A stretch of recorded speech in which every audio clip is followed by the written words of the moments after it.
Hello दोस्तों, एक बार फिर से मैं आप सभी के सामने हाजिर हूँ एक नई वीडियो लेके जिसमें मैं आपको पढ़ाने वाला हूँ यूज ऑफ इट।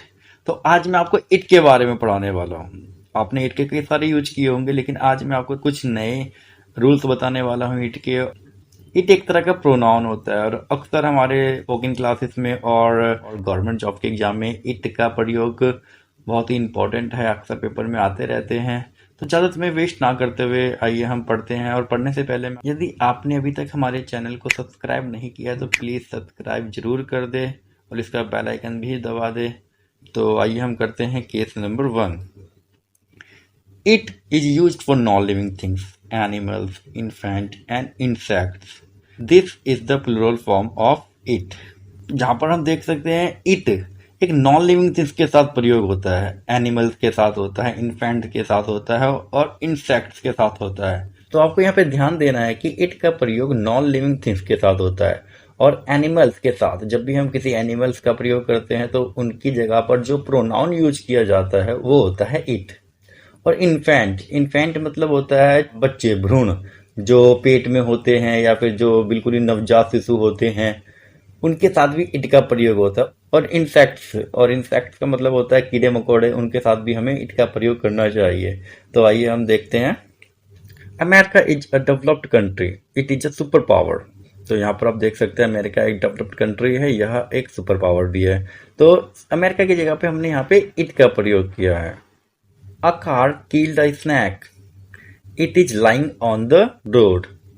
तो आप यहाँ पर देख सकते हैं एक कार ने स्नैक को मार दिया है and it is lying on the road, और वह रोड पर पड़ा हुआ है। मतलब लाइंग मतलब होता है लेटा हुआ है या पड़ा हुआ है, अब वो मर चुका है तो रोड पर पड़ा हुआ है। तो हमने यहाँ पे स्नैक की जगह पर इट का प्रयोग किया है क्योंकि स्नैक एक इंसेक्ट्स में आ जाते हैं, मतलब एनिमल्स आप में डाल सकते हो, आप कह सकते हो। और अक्सर आपने बचपन में पढ़ा होगा the cow is a PAT animal, it has 4 legs। तो यहाँ पे भी काउ के जगह पर हमने इट का प्रयोग किया गया है। इट एक प्रोनाउन है जो कि काउ की जगह पर यूज किया गया है। तो आइए हम देखते हैं rule number 2। It is use to denote time, weather, temperature, distance और any other natural event. It is used only and introductory subject. In this case it is called empty it as it has no meaning। तो इसका प्रयोग किया जाता है time के साथ, weather के साथ, टेम्परेचर के साथ और डिस्टेंस के साथ। आपको याद रखना है टाइम, वेदर, टेम्परेचर, डिस्टेंस। और यह एक इंट्रोडक्टरी सब्जेक्ट होता है, मतलब इम्प्टी इट होता है, मतलब इसका कोई भी मीनिंग नहीं होता जब इसका हम टाइम के साथ, वेदर के साथ, टेम्परेचर के साथ और डिस्टेंस के साथ प्रयोग करते हैं। तो याद रखेंगे इन शब्दों के साथ इट का कोई मीनिंग नहीं होता। एक सेंटेंस की शुरुआत करने के लिए इट का प्रयोग किया जाता है, इसका कोई भी मीनिंग या मतलब नहीं होता है। प्लीज अपने दिमाग में सेट कर दे इस चीज को। तो आइए हम देखते हैं इसके कुछ एग्जाम्पल्स। इट इज रेनिंग, बारिश हो रही है। यहाँ पर इट का प्रयोग किया गया जिसका कोई मीनिंग नहीं है, लेकिन सेंटेंस की शुरुआत देने के लिए जब भी हम किसी वेदर के बारे में बात करते हैं तो वहां पे इट आता है। तो आइए एक और एग्जाम्पल देखते हैं हम। इट इज मॉर्निंग, यहाँ पर हम एक समय बता रहे हैं, सुबह का समय है तो हमने इट का प्रयोग किया है। समय बताने के लिए भी इट का प्रयोग होता है। इट इज विंटर, विंटर एक वेदर है और इट का प्रयोग किया गया है वेदर के साथ। इट इज 6 o'clock, समय बताने के लिए इट का प्रयोग किया जा रहा है। इट इज मार्च, मार्च भी एक समय है। इट इज मंडे, मंडे भी एक टाइम है।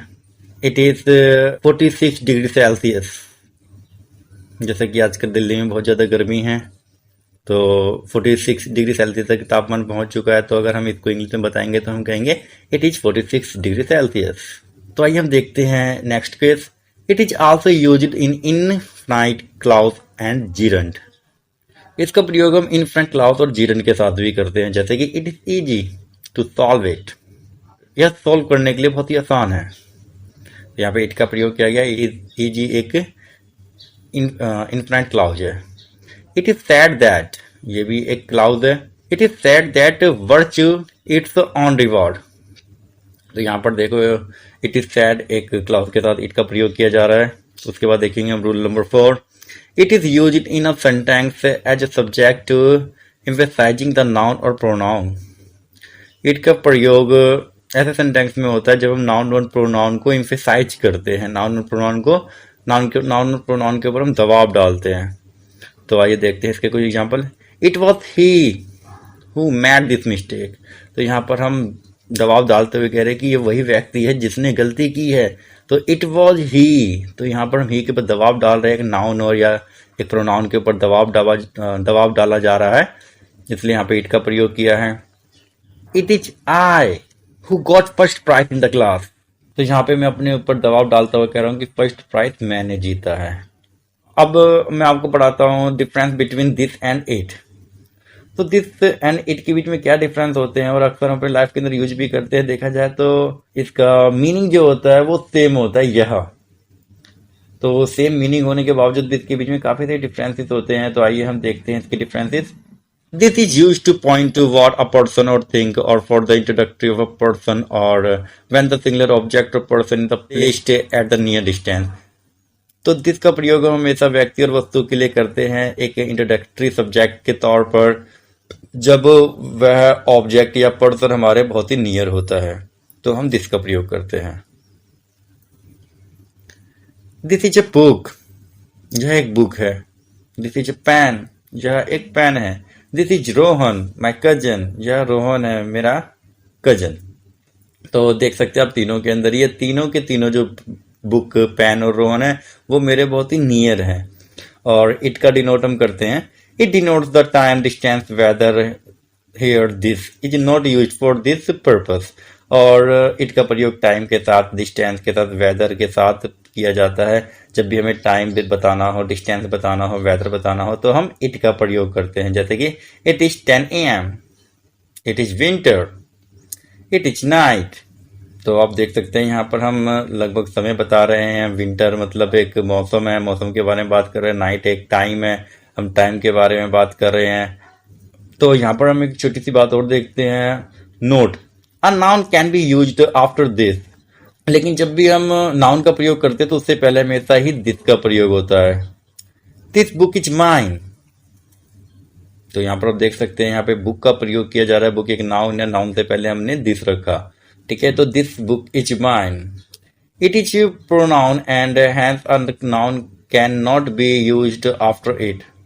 यदि आप ये कहते हो कि इट बुक इज माइन तो यह बिल्कुल ही गलत है।